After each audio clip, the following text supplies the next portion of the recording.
DCB മീഡിയയുടെ പുതിയൊരു വീഡിയോയിലേക്ക് സ്വാഗതം. സംസ്ഥാനത്തെ 62 ലക്ഷത്തോളം വരുന്ന ക്ഷേമ പെൻഷൻ ഗുണഭോക്താക്കൾക്ക് 2 മാസത്തെ പെൻഷൻ തുകയായ 3200 രൂപ വീതം വിതരണം ചെയ്യുവാനുള്ള പ്രഖ്യാപനം സർക്കാരിൽ നിന്നും വന്നിരിക്കുന്നതിന്റെ സന്തോഷ വാർത്തയാണ് നിങ്ങളുമായി ഷെയർ ചെയ്യുന്നത്. വിശദ വിവരങ്ങളിലേക്ക് കടക്കുന്നതിന് മുൻപായി ചാനൽ ആദ്യമായി കാണുന്നവർ സബ്സ്ക്രൈബ് ചെയ്യുക, വീഡിയോ ലൈക്ക് ചെയ്ത് സപ്പോർട്ട് തരിക. ഫേസ്ബുക്കിൽ കാണുന്നവരാണെങ്കിൽ പേജ് ഫോളോ കൂടി ചെയ്യുക. സംസ്ഥാനത്തെ 62 ലക്ഷത്തോളം വരുന്ന സാമൂഹ്യ സുരക്ഷാ പെൻഷനുകൾ ലഭിക്കുന്നവർക്കും സർക്കാർ ധനസഹായത്തോടെയുള്ള ക്ഷേമനിധി ബോർഡ് പെൻഷനുകൾ ലഭിക്കുന്നവർക്കുമാണ് 2 മാസത്തെ പെൻഷൻ ഗഡു ഒരുമിച്ച് ലഭിക്കുന്നത്. 26.62 ലക്ഷം പേരുടെ ബാങ്ക് അക്കൗണ്ടിലേക്ക് 2 മാസത്തെ ഗഡുത്തുക എത്തുമെന്ന് ധനമന്ത്രി അറിയിച്ചിട്ടുണ്ട്. 3200 രൂപ ഒരുമിച്ചായിരിക്കില്ല അക്കൗണ്ടുകളിലേക്ക് എത്തിച്ചേരുക. 1600 രൂപ വീതം മിനിറ്റുകളുടെയൊക്കെ ഇടവേളയിൽ 2 പ്രാവശ്യമായിട്ടായിരിക്കും അക്കൗണ്ടുകളിൽ ക്രെഡിറ്റ് ആവുക. ഓരോ മാസത്തെ തുകയും പ്രത്യേകമായി DBT സെല്ലിൽ നിന്നും അയക്കുന്നതുകൊണ്ടാണ് 1600 രൂപ 2 തവണകളായി അക്കൗണ്ടുകളിൽ ക്രെഡിറ്റ് ആകുന്നത്. ഇതിൽ പെൻഷനിൽ കേന്ദ്ര സർക്കാർ വിഹിതമുള്ളവർക്ക്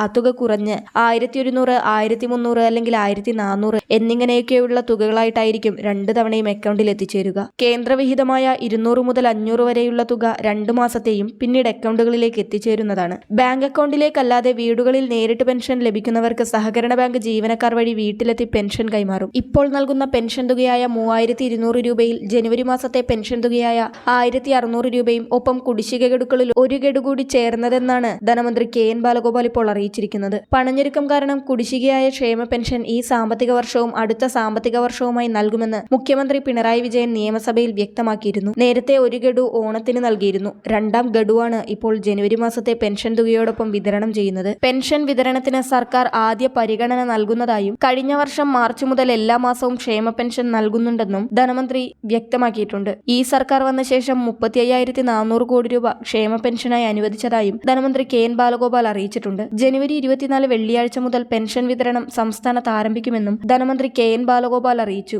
വെള്ളിയാഴ്ച തന്നെ അക്കൗണ്ടുകളിലേക്ക് തുക എത്തിച്ചേരുന്നതാണ്. പെൻഷൻ വിതരണത്തിനാവശ്യമായ ഫണ്ടും സംസ്ഥാനത്തിന് ലഭിച്ചു കഴിഞ്ഞു. കഴിഞ്ഞ ആഴ്ച സംസ്ഥാനത്തിന്റെ നികുതി വിഹിതത്തിന്റെ ഭാഗമായി 3300 കോടിയോളം രൂപ കേന്ദ്രത്തിൽ നിന്നും ലഭിച്ചിരുന്നു. കടപ്പത്ര ലേലത്തിലൂടെ റിസർവ് ബാങ്ക് വഴിയുള്ള ഫണ്ട് ചൊവ്വാഴ്ചയും ലഭിക്കുന്നതാണ്. ഇപ്പോൾ പ്രഖ്യാപിച്ചിരിക്കുന്ന ഒരു ഗഡു കുടിശ്ശിക പെൻഷൻ കൂടാതെ ഇനി 3 ഗഡുക്കൾ കൂടിയാണ് സംസ്ഥാനത്തെ ക്ഷേമ പെൻഷൻകാർക്ക് കുടിശ്ശികയായിട്ടുള്ളത്. ഈ 3 ഗഡുക്കളും 2025 സാമ്പത്തിക വർഷത്തിൽ തന്നെ വിതരണം ചെയ്ത് തീർക്കുമെന്നും മുഖ്യമന്ത്രി നേരത്തെ തന്നെ പ്രഖ്യാപിച്ചിരുന്നതാണ്. 2025 ഏപ്രിൽ മുതൽ 2026 മാർച്ച് മാസം വരെയുള്ള കാലയളവിലായിരിക്കും ഈ പെൻഷൻ കുടിശ്ശികകൾ ലഭിക്കുക.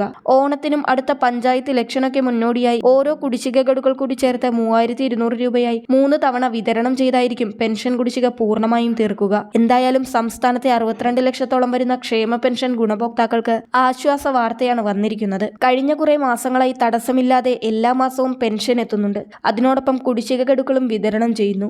സർക്കാർ ധനസഹായമില്ലാത്ത സ്വന്തം ഫണ്ടിൽ നിന്നും പെൻഷൻ വിതരണം ചെയ്യുന്ന നിർമ്മാണ തൊഴിലാളി പെൻഷൻ ഒരു ഗഡു അതായത് 1600 രൂപ വിതരണം ഉണ്ടാകുമെന്നും വ്യക്തമാക്കിയിട്ടുണ്ട്. വരും ദിവസങ്ങളിലെ ക്ഷേമ പെൻഷൻ അറിയിപ്പുകൾ കൃത്യമായി അറിയുന്നതിനായി ചാനൽ സബ്സ്ക്രൈബ് ചെയ്യുക. മറ്റുള്ളവർക്കും ഈ ഇൻഫർമേഷൻ ഷെയർ ചെയ്യുക. പുതിയൊരു വീഡിയോയുമായി വീണ്ടും കാണാം.